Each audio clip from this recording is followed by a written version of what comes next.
Impression. Last week I was in Florida, or as the young people say, Florida, and I spent a week in Orlando area, and so that's why we weren't here last week. But we're back this week, and we're gonna have a great time. Hey there, Steve, aren't we? Even your ears look longer. Yeah, that's right. I did get a little bit of a tan, so y'all, if you go look on YouTube and you look at some of the last couple weeks and then you look at this one, you'll be like, that Dave got a tan. Yeah, I got a little bit tan, but give me about 5 or 6 days and it'll be gone. Steve, how have things been the last 2 weeks? Well, we've been getting some sunshine around here. We're going to be 90 by Friday. Yeah, don't remind me about that.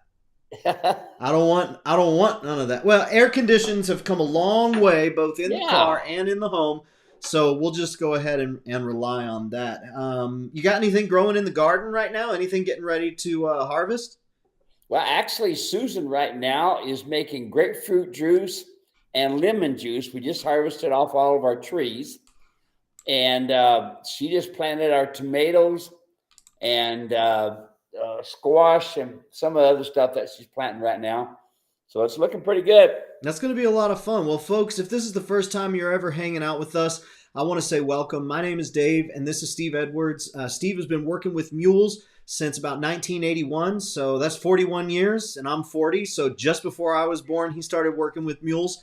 Been cowboying all his life, and this is a really special opportunity for all of us to be able to come around and learn some of the things that Steve has learned and is now passing along. And it's not all stuff Steve came up with. If you're a regular to the show, you'll know that regularly Steve talks about all of the great cowboys who have come before him, where he has learned this or where he has learned that, where the cowboys will step right up next to him and say, "Hey there, partner, let me show you something." And then Steve has taken it, whether it was meant for the horse or not. Steve has taken it and then said, "Well, hey, how about we try it like this with the mule?" And so that's what we've got for you today. All of these, how about we try it with the mule this way? And it just so happened to work out all right. Every Wednesday we do it, and there's really only three things that we ask of you. If you watch regularly, you know what those three things are. And as a matter of fact, we've got some folks right now taking care of number one. And what is number one? Just let us know that you're here. Where you're watching, your name, where you're watching from, and what the weather is like. We're people here. We like people. People are created in God's image. People have value. No matter where you are at in your journey, you've got value because you bear an image much greater than yourself. And so we're very grateful that you're choosing to spend a little bit of your time with us, and we would like to say hello to you by name. There's a lot of things today where no one does names anymore. No one does hellos. That's not us. If you're looking for an impersonal experience, go call a bank on the phone. Here, we're all about people, and we're all about saying howdy to you. So your name, where you're watching from, and what the weather's like in the comment section. The second thing that we ask is that you help us come up with the content for the show today, and it's real easy. All you got to do is ask your question. You're out there working really, really hard. You wake up early in the morning or you come home in the afternoon, try and get off a little bit early so you can go down there, get into the pen and start doing some training, start working on something. Maybe you've got a big journey coming up. Maybe you've got a big adventure, and so you want to make sure that your animal's all tuned up, but it's just not working out the way that you're wanting it to go.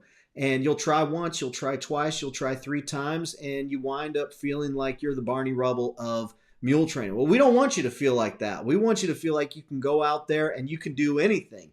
Because the truth is, you're amazing and these animals are amazing. So you really can do just about anything. Go ahead and ask your question. If it's something that's just out of the scope of something that you can expect, we'll let you know. But by and large, you can get done what you want to get done. And it is so much more rewarding to get results than to just try and never get nothing. So ask your question. If you're thinking it, someone else is, do them a favor and ask it so they can get the benefit too. And then the last thing is we ask that you share this broadcast. Y'all have been doing this great. We got all sorts of folks from all over the world hanging out with us every single broadcast. And so we're glad anytime you share the broadcast with other folks. And so what I'm going to do now is I'm going to go ahead and just say hello to the few of the people who are already in here. We had a time change. Arizona, we never change our times, but around the world, everybody else changes theirs. So welcome to the Arizona world today. We're going to go ahead and we'll start saying howdy to Polly from Barnesville, Minnesota. It's plus 40 and cloudy. Spring has sprung. Indeed, Polly. Judy's watching from Ubly, Michigan with 39 degrees. It's wet and cloudy. Got some of that pure Michigan going up there. Hey, Faye is coming to us live from Queensland, Australia. We've gone international. Thank you, Faye. I don't think we've had a week in like the last year or two where we haven't gone international, and Faye's keeping that streak alive.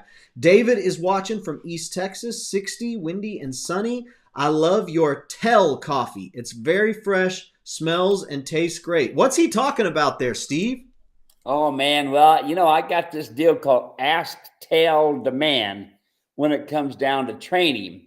And the tail is when you just lightly are bumping it. Well, this coffee that David Pingali freshly roast. Okay, now that's important.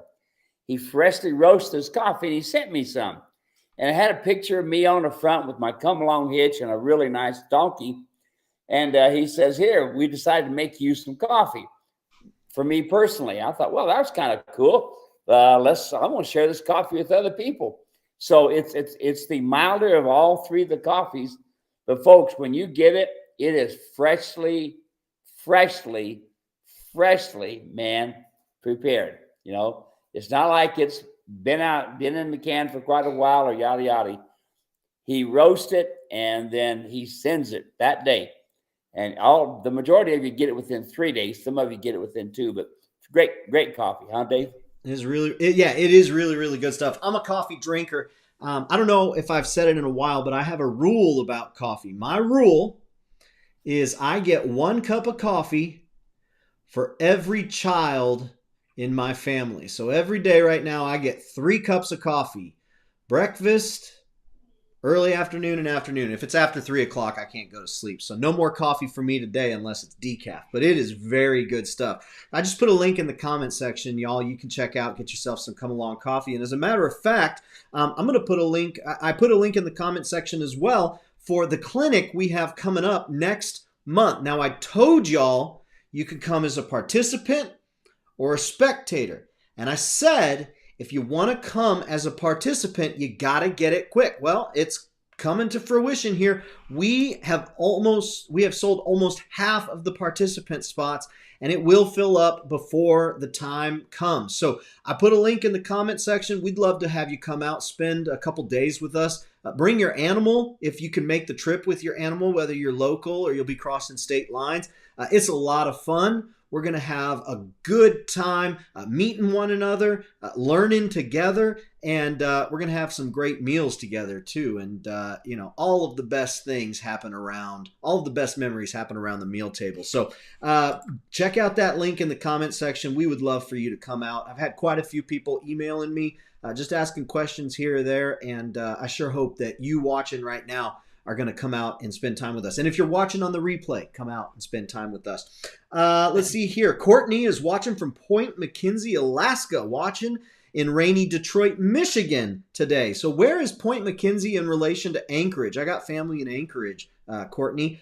Says, missed you guys last week. Hope you enjoyed your time off with your family, Dave. I did. I really enjoyed being around my kids. I think I took about 1,200 pictures.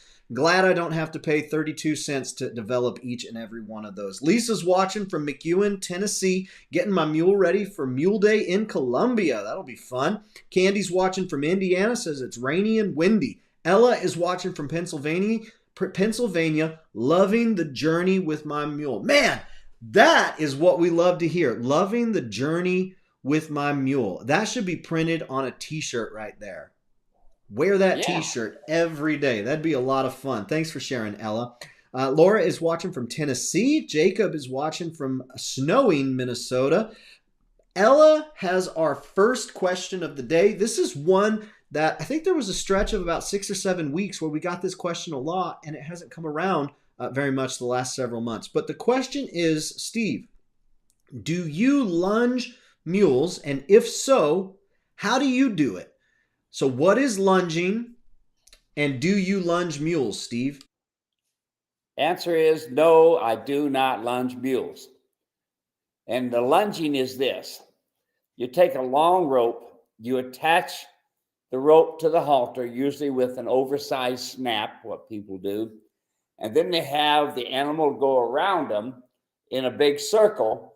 And they sometimes take a buggy whip and tap around the back end of them as the rope goes around. The problem is this.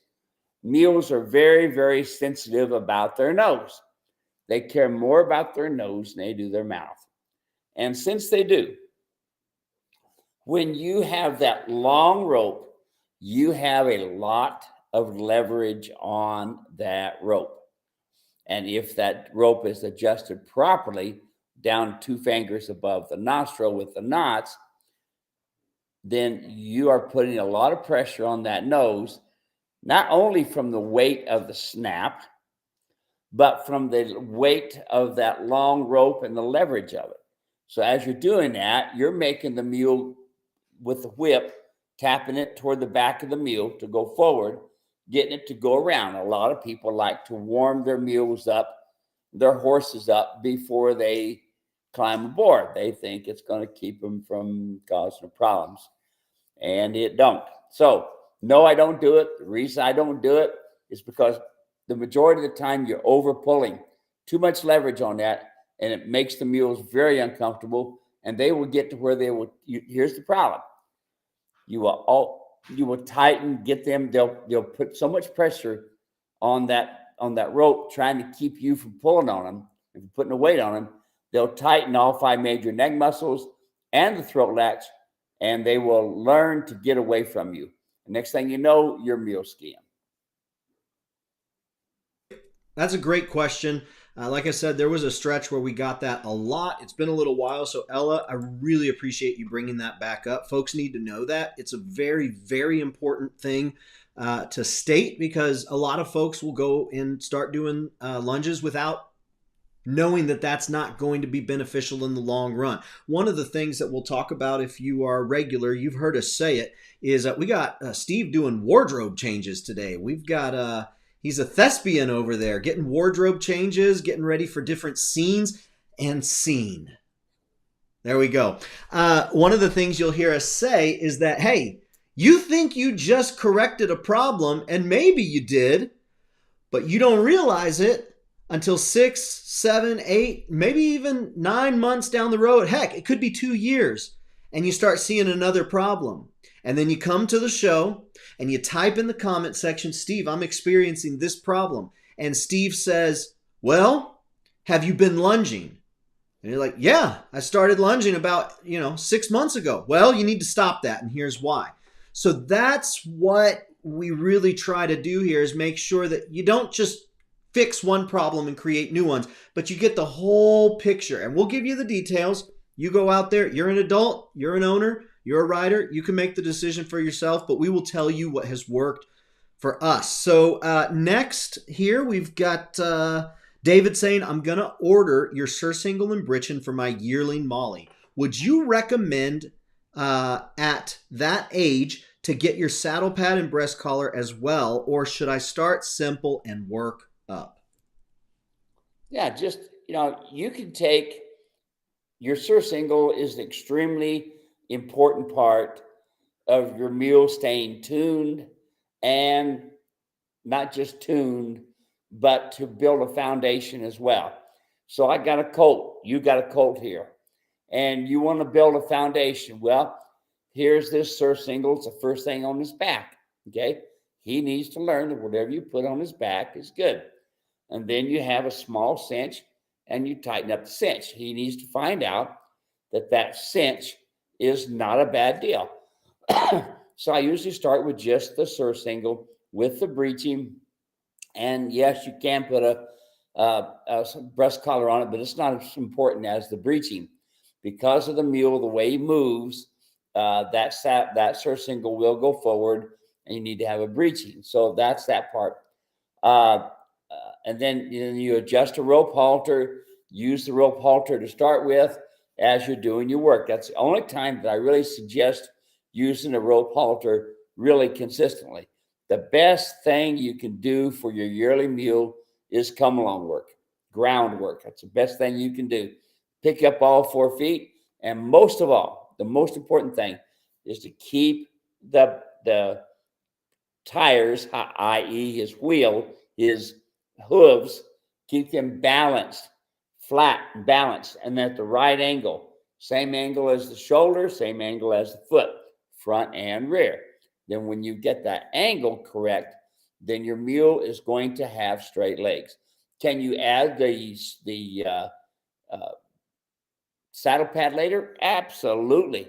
Nothing wrong with putting the saddle pad on there and putting the surcingle on there with the breeching, so that gives him his first kind of feel of what it is like to do, have things all around him, touching all around.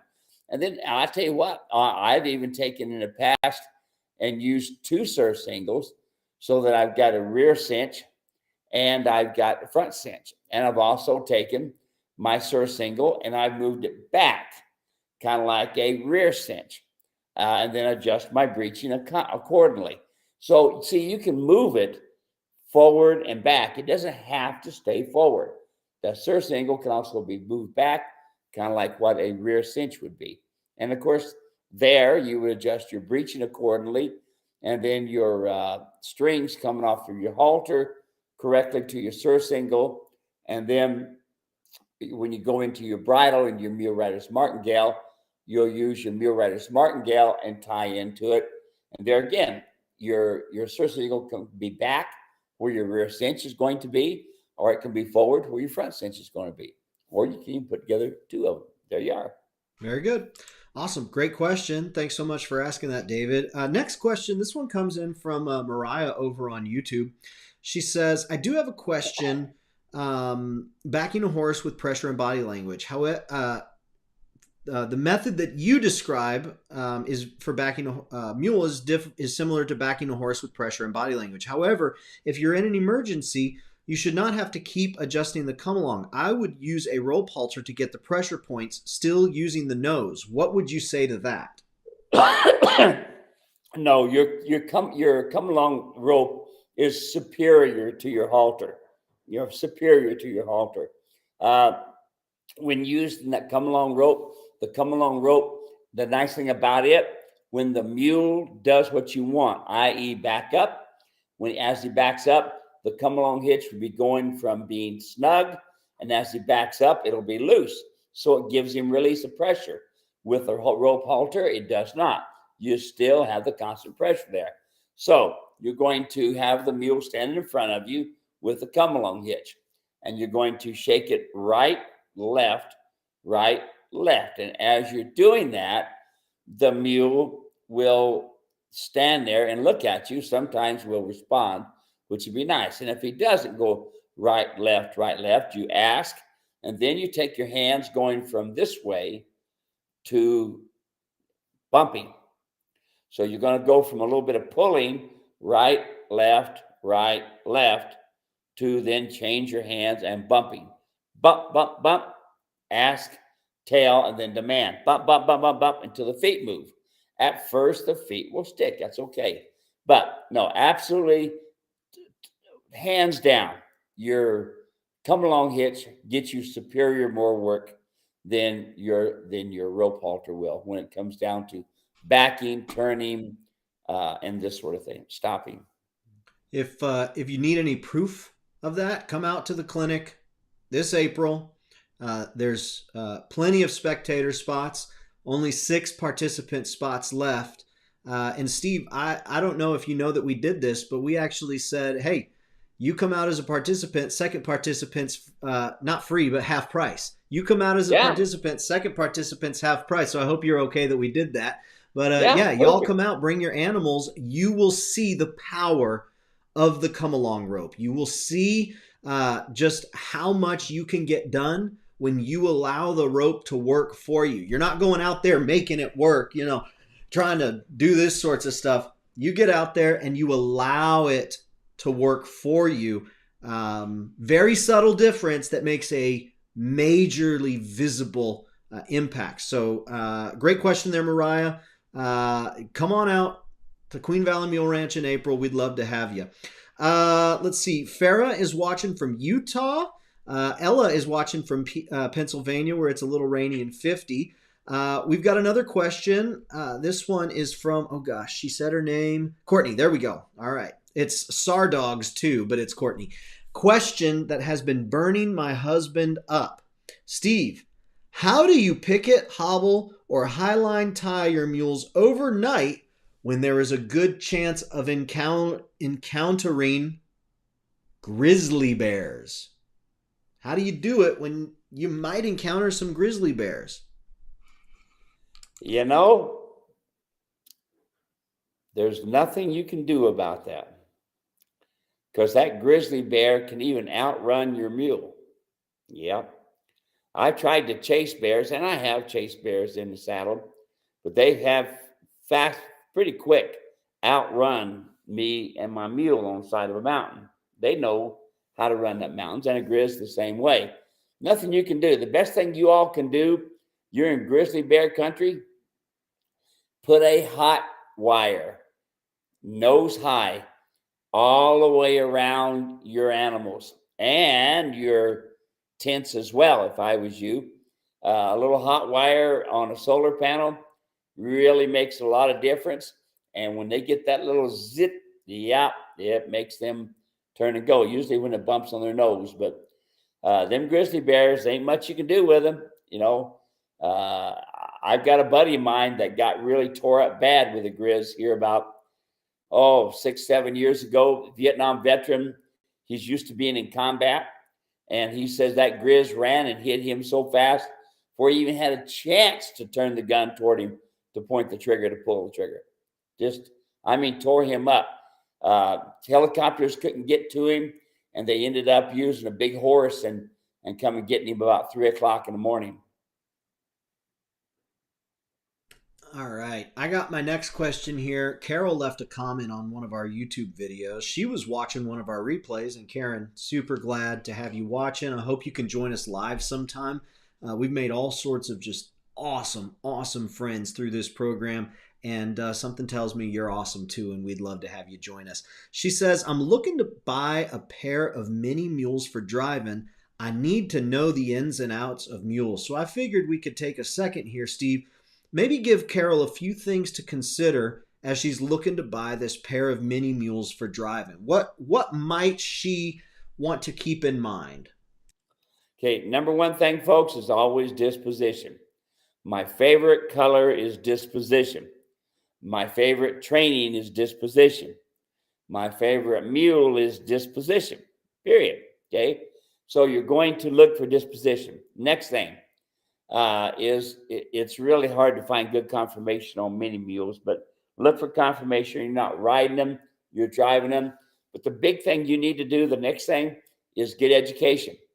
Watch videos, read books, and learn how to speak to them, how to prepare them, and this sort of thing. They've got a pretty unique mindset because of the Welsh pony and Shetland pony descent. Especially Shetland ponies, they can be quite little nasty little boogers. But anyway, long story short is this: get your education. You know, watch your videos, get an idea of how to work with them. Awesome. Next question comes from Christy. She watched one of our previous videos where we talked a little bit about a pulling collar. She says, I'm confused about the pulling collar. Should we use it? Or should we not use it? And what's the proper placement? What would you have to say for Christy? A pulling collar is solid on both sides of the pommel. And I think we probably got some pictures someplace, Dave. I know when we was down at the Andrada Ranch, we had shot some pictures of a pulling collar on there and showed the difference, what it looks like compared to my collar. The problem with a pulling collar is this. Anytime you take a breast collar and you attach it in hard and fast, either in breast collar rings or tied into the front ring of the saddle, the D-ring of the saddle, or tied up in the pommel, it's hard and fast. In other words, it's solid. So every time the shoulder hits it, it brings the saddle forward. Now, Dave, we've got a video over with the breast collars and stuff where I do that demonstration with it. And you can see, folks, it's important that you see it, that you see how the breast collar going back and forth, right, left, does not pull the saddle forward. But when it is rigged in solid, hard, and fast, you'll see me demonstrate it. It will bring the saddle forward. All right, here. So let me see. Let me see if I can get this up on the screen here real quick. Give me a second. Theater mode. We can watch it. All right, here we go. Let me share my screen. All right, can you see that there, Steve? Yep.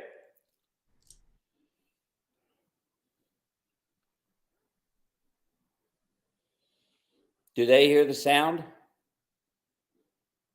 Can you hear it? I cannot. Okay, so let's go ahead and don't worry about the sound, Steve. I'm just going to fast forward. You tell us what we're looking at here. So we've got your saddle, and you've got it on the tree there. And so you're using those ties to simulate what a pulling collar would do. And so go ahead and pick us up from there, Steve.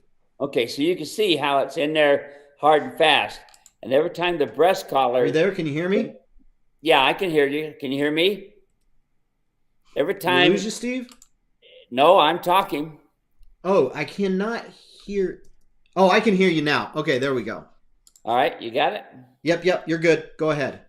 Okay, I'm using the tie strings to simulate being tied in hard and fast because obviously the tie strings are attached solid. So every time the breast collar hits that saddle, it brings the saddle forward. You see that? But then when you use my breast collar, I take that strap right there and I put it around the pommel coming in on each side and making an X in the front of the saddle. And you can see how I come on both sides of the pommel there. And then I buckle it in. Then that strap is attached hard and fast into the pommel. Then we take the strap from my breast collar, which flows with the shape of the shoulder. And I take and I pull it through that first strap and I attach it into the buckle. Now watch how I go, the breast collar moves. You see all that big movement I'm making? I'm making big movements, bigger than your shoulder would, or bigger than I did with the tied in hard and fast. And you can see how when the breast collar is moving, it does not pull the saddle forward. That's important to see. Now, when do you want it to pull forward? When you're going up a hill, you want it to hold the saddle from going back, or when you're pulling something. But just going down the trail, you don't want those shoulders hitting that breast collar, bringing that saddle forward. You already have a breeching that says saddle don't go forward. You already have a rear cinch, saddle don't go forward. So you've got those two right there. But then you've got a breast collar and you got the mule being V-shaped in the shoulders that says saddle go forward. Yeah, very good. Oh, can you hear me there? Is it coming through? Yeah, it's coming through. Yep, I'm hearing you good. All right, very good. Well, let's hop back over while Steve does his next wardrobe change. Hey, we'll hop back over on to the live stream here. Myra is watching from 85 to 90 degrees Southern California spring day.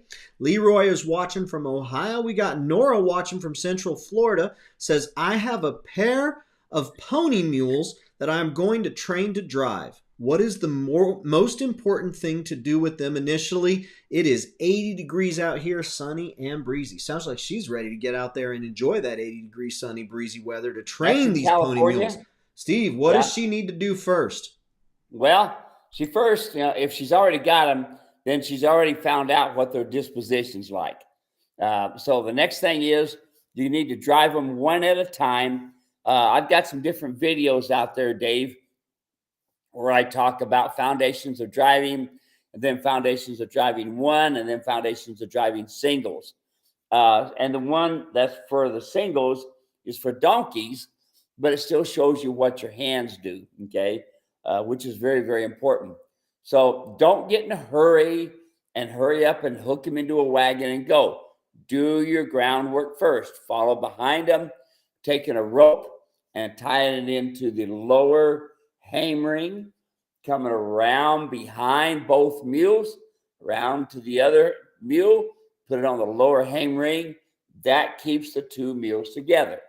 As they progress and they're doing a good job of staying together, then you're going to take a chain and go from the britch and D-ring to britch and D-ring on the mules to keep them together. But they have to first have the rope around. So that's two of the major things.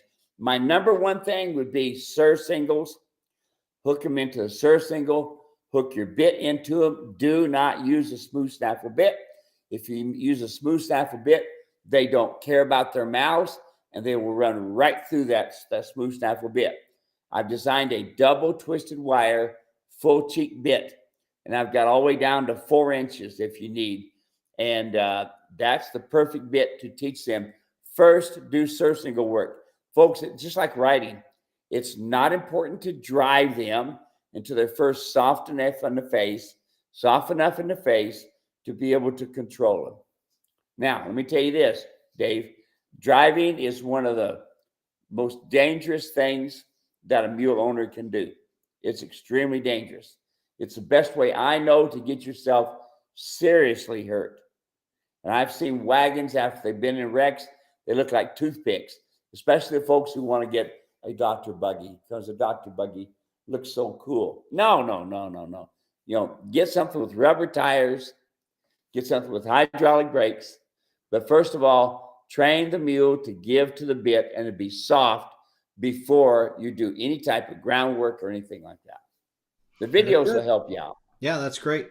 Hopping back over into our chat, Jamie's watching from Kansas today.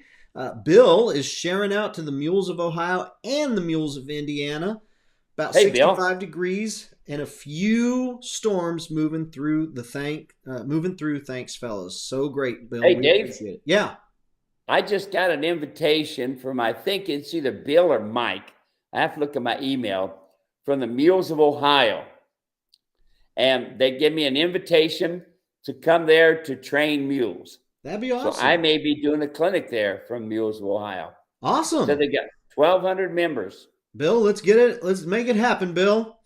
Even if it wasn't you, let's make it happen, Bill. Herschel is watching from Callaway, Williamsburg, Missouri. Good to have you here live, Herschel. Steve, I know you don't see YouTube as much as I do, but Herschel goes back, and him and Jim Rhodes go back, and they watch so many of the past events long after they've been done, and he always takes time to leave a comment just letting us know that he's there. We really appreciate it, Herschel. It really is special to us. Means a lot. Tina's watching, says, my husband's 5-year-old mule laid down on the trail with him the other day.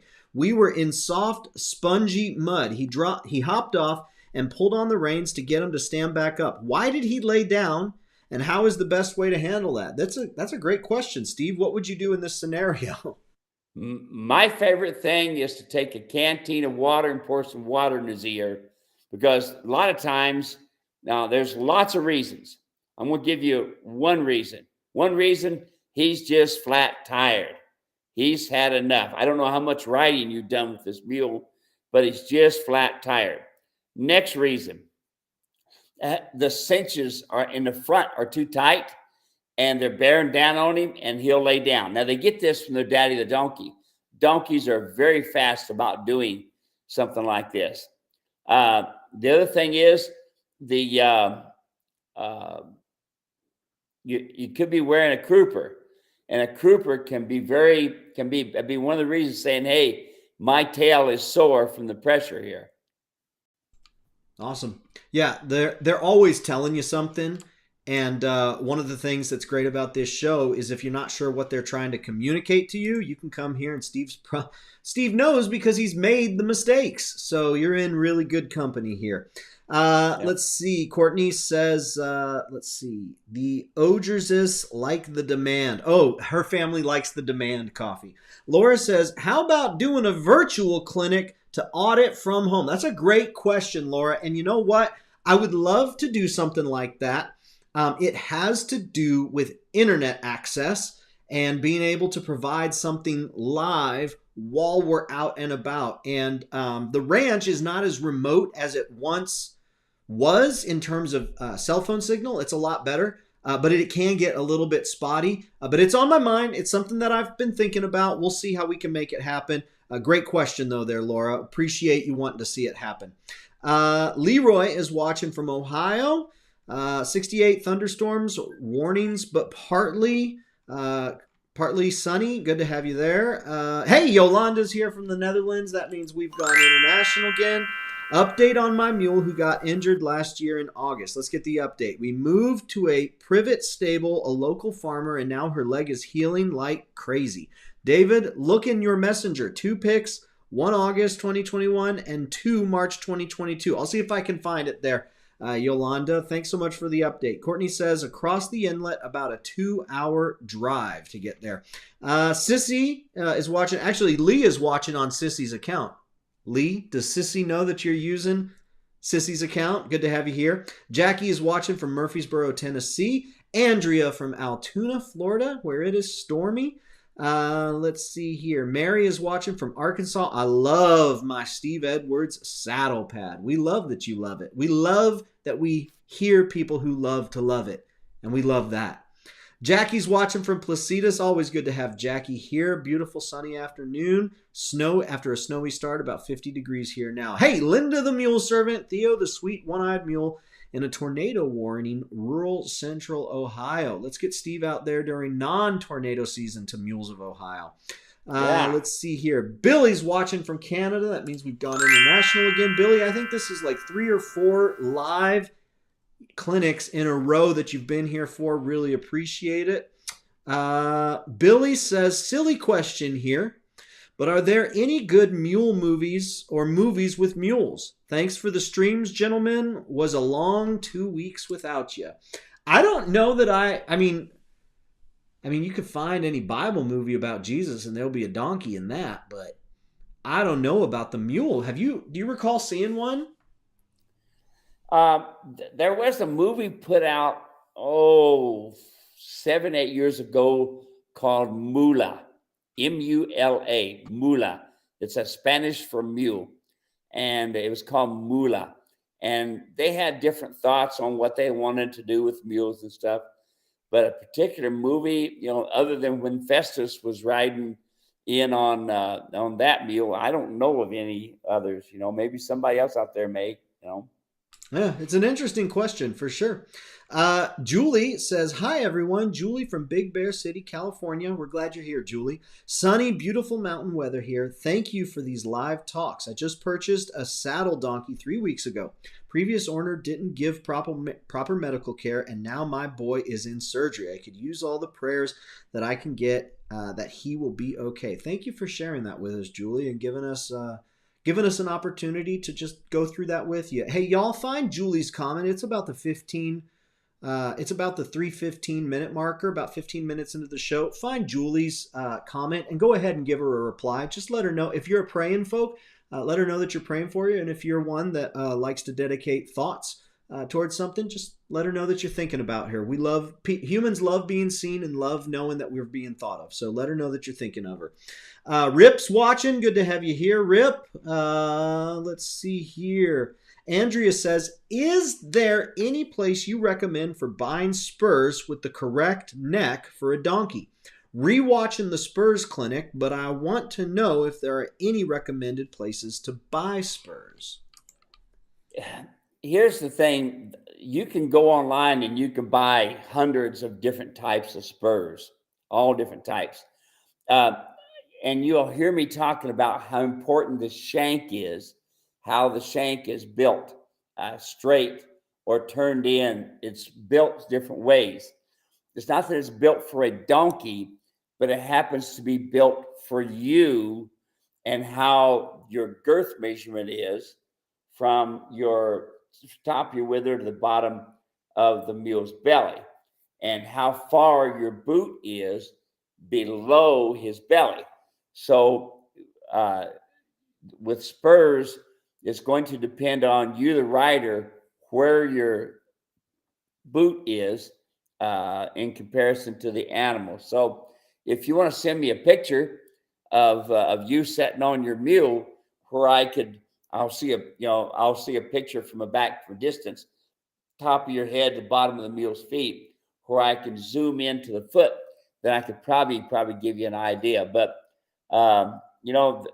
my spurs are all custom made, Dave. So unless you want to spend quite a bit of money for a custom made spur, you can buy a lot of them out there for $50. Most likely you're going to need something with about a 2-inch shank on it. But there again, send me a picture of you riding and let me take a look. You sitting in the saddle. Jackie says, wish I could make the clinic. We wish it too, Jackie. And you know what? If it doesn't work out this time around, hopefully next time. Folks, what she's talking about is the clinic that we're hosting out here at Queen Valley Mule Ranch. We do 1 or 2 every year. And so this one is the beginning of April. We would love to have you come hang out with us. There's still 6 participant spots left. Those will get gobbled up. So get them right now if you're thinking about it. I just put information on the website about hotel. We had some folks emailing about hotel. So there's rooms available as far as I know most recently at the Gold Canyon Best Western Inn and Suites, and just a stone's throw away from the ranch. Really cool area out there. You sure will enjoy your stay. But we'd love to have you come out, whether you watch or bring your animal. It would be a lot of fun. And Jackie, when you can make it happen, it would be great to have you. Jackie says, different Jackie says, we have a year-old mini donkey. I want to get him gelded, but the second testicle has not dropped. Vet says that if it hasn't dropped by 18 months, need to surgically removed. What are your thoughts? Yeah, that's exactly right. That second testicle, folks, here's my general thought. And I've been doing this for 25 years, doing my own castrations and stuff. And I learned from a lot of good veterinarians and a lot of good old cowboys. But as soon as both those testicles are dropped, get him gelded. Brain surgery is the best thing in the world for a stud. And that brain surgery means getting him castrated. And it can be a surgery, and it's not. I've never done one myself. I've seen it done, and it's been done right out in the field. They don't have to do it in a hospital setting. But he's exactly right. If they're not dropped by 18 months, then go in and get it done. Very good. Let's hop back over here. We've got Richard. Captain Richard is watching. Says, good afternoon, Chaplain Steve and Chaplain Dave. Ditto. Good to have you here, Captain. Let's see. Levi says, hey, y'all. Coming at you from Havelock, New Brunswick, Canada. That means we've gone international. 6 degrees Celsius here today. Steve, tell us about when you were a professor of equine science. Now, I did not know that equine were scientists.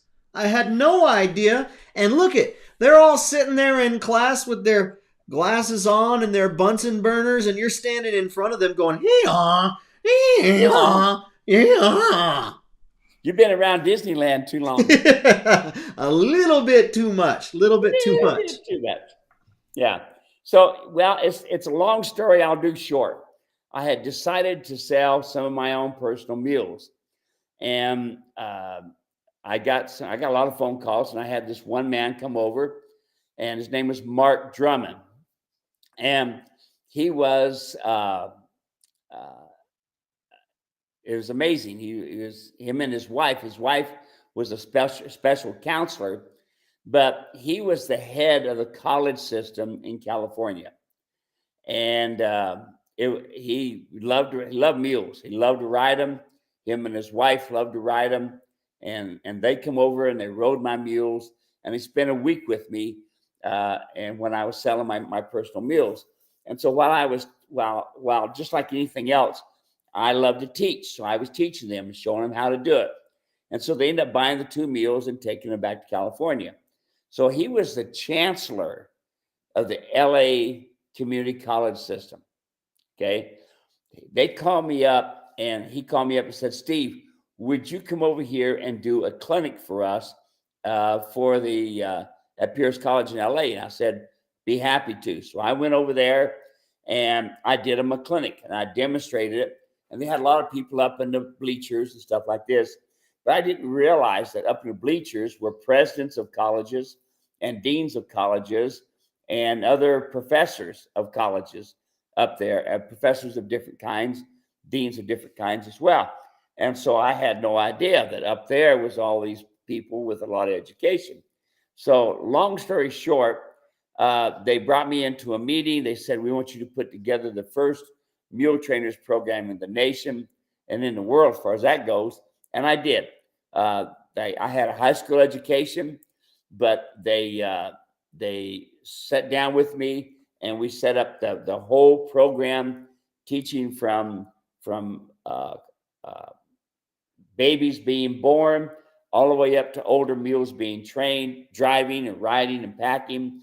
And I had a whole big program. And I was right there when Pierce College was first building their brand new educational center.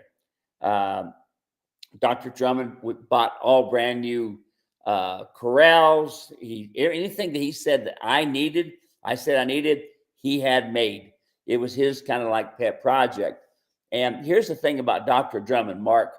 He was when he walked like a king would walk, kind of head high, shoulders back, and walk. And everybody thought he was really fantastic. And here's why.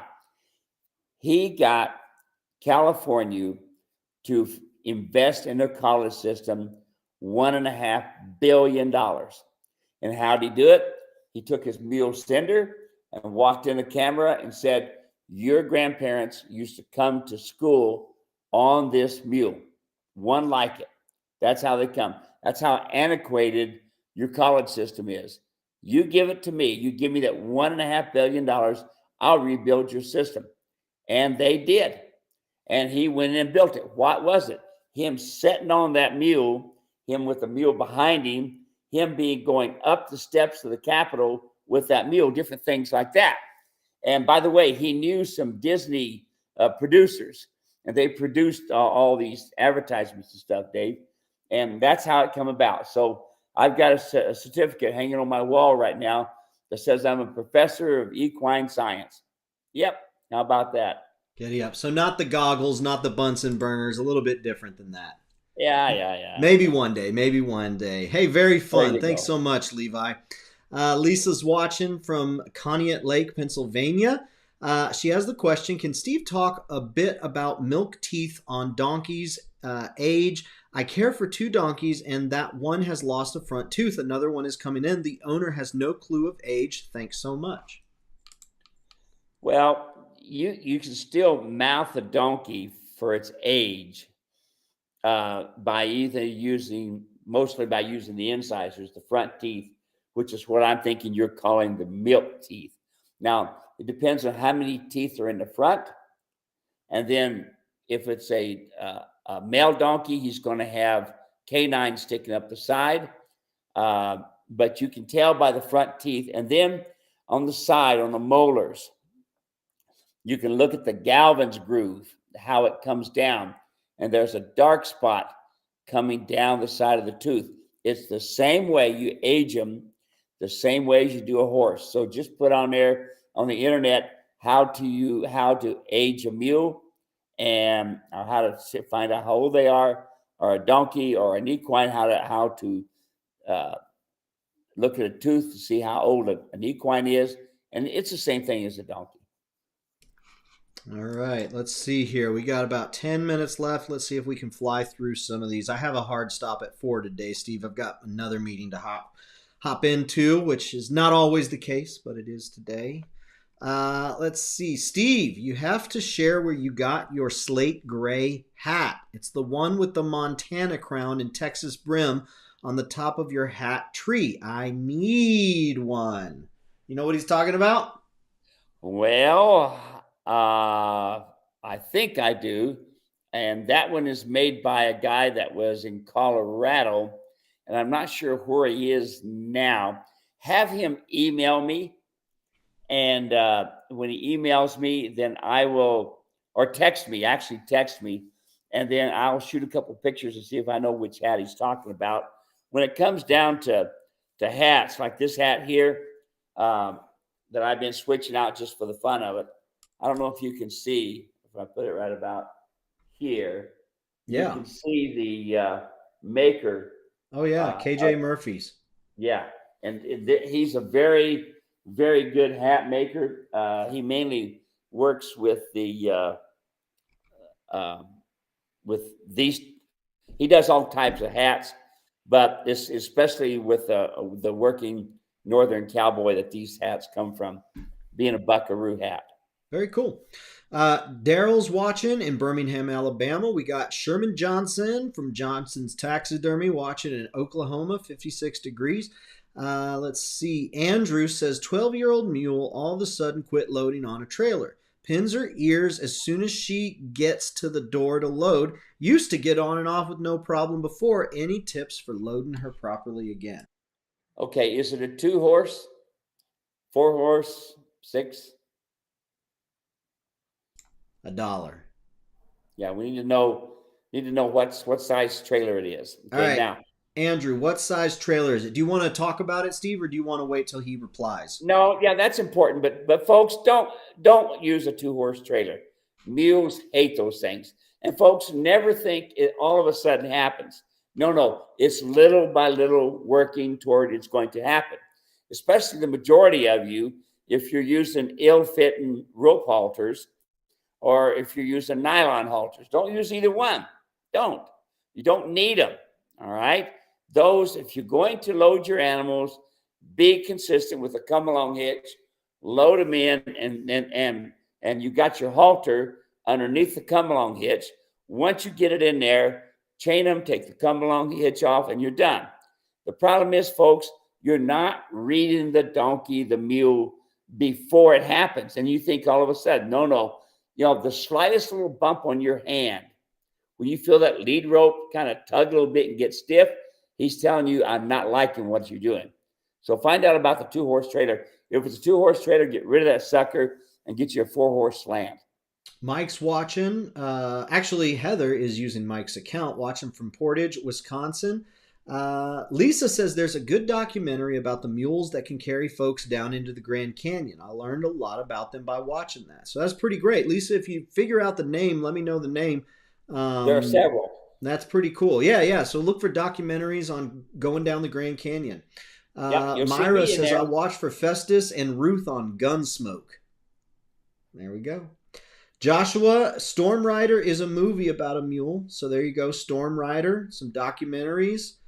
Gunsmoke, Dragonflies watching here. Hey, it's Marika in Edgewood, New Mexico. Cold and cloudy here. Thanks for the podcast and the positivity. I was wondering what Steve thinks of adopting a burro through the Bureau of Land Management for a first-time donkey owner. If you get one here, especially in Arizona, they've been awesomely trained.